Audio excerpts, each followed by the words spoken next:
Episode 6. The Lone Wolf Lie. Why Going Solo Gets You Killed. Everyone loves the lone wolf fantasy. One backpack, one rifle, one man against the apocalypse.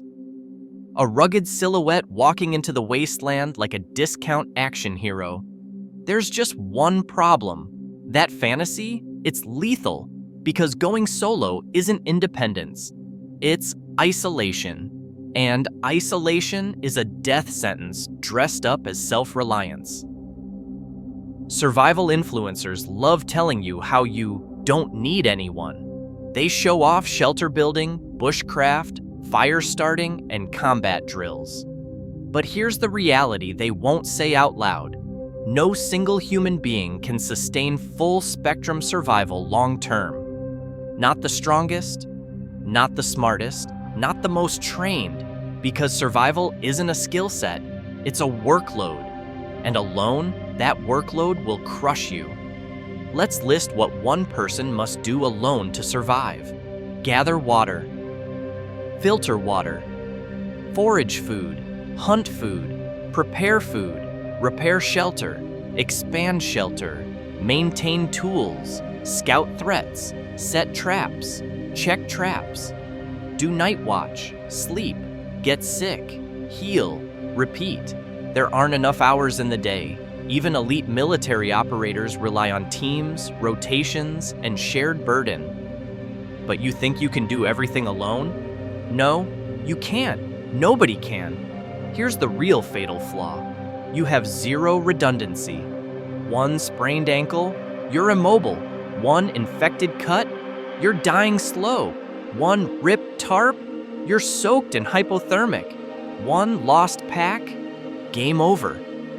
A lone wolf doesn't get second chances. Every mistake compounds into catastrophe. Your margin for error shrinks to zero. People underestimate the mental aspect.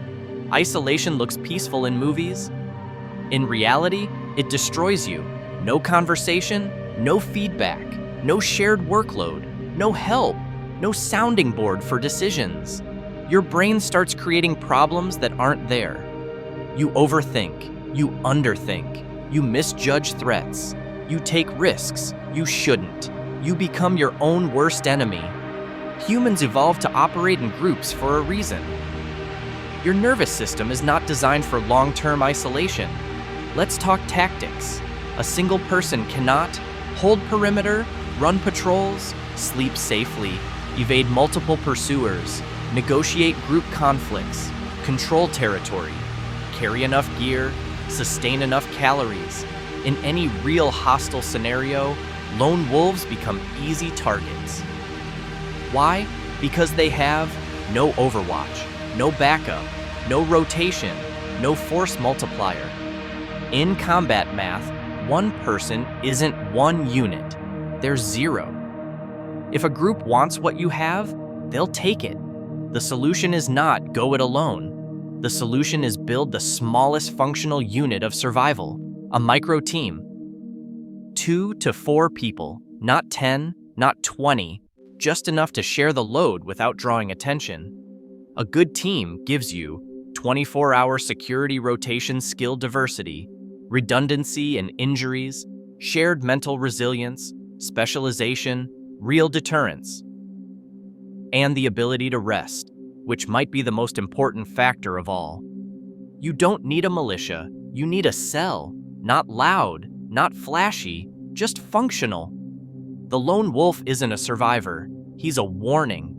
Preparedness isn't about independence, it's about interdependence, the kind that keeps you alive when the world stops cooperating. Hollywood glorifies the lone wanderer. Reality buries him. Build connections, build a team, build redundancy. Because in a real crisis, your strength doesn't come from standing alone.